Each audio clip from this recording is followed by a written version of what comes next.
আল্লাহ তাআলার সৃষ্টি জগৎ সীমাহীন। আমরা মানুষ যেমন তার সৃষ্টি, তেমনি জিনরাও। তারা আমাদের মতোই জন্মায়, মরে, খায়, তবে তারা অদৃশ্য। আজ আপনাদের শোনাব এক বাস্তব ঘটনা, যা ঘটেছিল একজন হাফেজ ছাত্রের জীবনে। ঘটনাটি ঘটেছিল 2018 সালে বাংলাদেশের এক প্রত্যন্ত গ্রামে, নওগাঁ জেলার ধামইরহাট উপজেলায়। নাম রাশেদ, ছদ্মনাম। তিনি একজন হাফেজ ছাত্র, বয়স তখন 16। মাদ্রাসায় পড়াশোনার সময় তিনি এক বন্ধুর দাওয়াতে বন্ধুর গ্রামের বাড়ি যান ছুটিতে। গ্রামটি ছিল জনমানব শূন্য, পাশেই ছিল ঘন জঙ্গল আর একটা পুরনো কবরস্থান।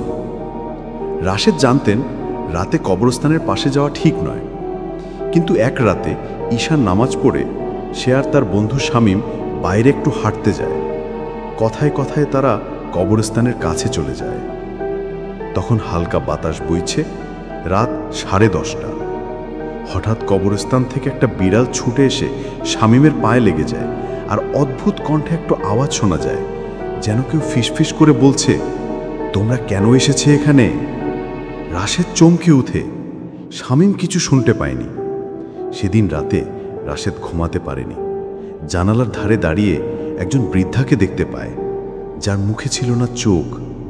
সে ঘাবড়ে গিয়ে আয়াতুল কুরসি পড়ে, ফু দেয়, জানালা বন্ধ করে দেয়। পরদিন সকালে শরীরে জ্বর উঠে যায়। এক হাফেজ স্যার কোরআন পড়ে শোনালে জ্বর কমে যায়।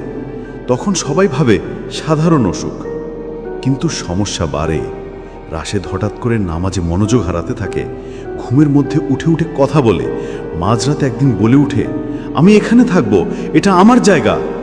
তাকে নিয়ে যাওয়া হয় একজন বুজুর্গ আলেমের কাছে। তিনি বুঝতে পারেন রাশেদের উপর কোনো জিন ভর করেছে। আলেম হুজুর তাকে রুকিয়া শারিয়া, ইসলামী ঝাড়ফুঁক দেন। জিন কোরআনের আয়াত শুনে কষ্টে চিৎকার করতে থাকে। জিন তখন বলে, আমি মুসলমান, আমি জানতাম না সে কোরআনের হাফেজ, আমি মাফ চাই, আমি চলে যাচ্ছি। জিন চলে যাওয়ার পর রাশেদ ধীরে ধীরে সুস্থ হয়। এই ঘটনা আমাদের শেখায়, জিনের অস্তিত্ব বাস্তব। কোরআন ও হাদিসে তা পরিষ্কারভাবে বলা হয়েছে। তারা আমাদের দেখতে পারে, আমরা পারি না। কোরআনের আয়াতে সবচেয়ে বড় রক্ষা। আয়াতুল কুরসি, সূরা ফালাক, সূরা নাস, সূরা জিন প্রতিদিন পড়া উচিত। রাতে কবরস্থানের পাশে অন্ধকারে নির্জনে না যাওয়া উত্তম। এবং সব সময় 5 ওয়াক্ত নামাজ পড়া, কোরআন তেলাওয়াত, দোয়া করা, এগুলো আমাদের রক্ষা করে জিন বা শয়তানের কুমন্ত্রণার হাত থেকে।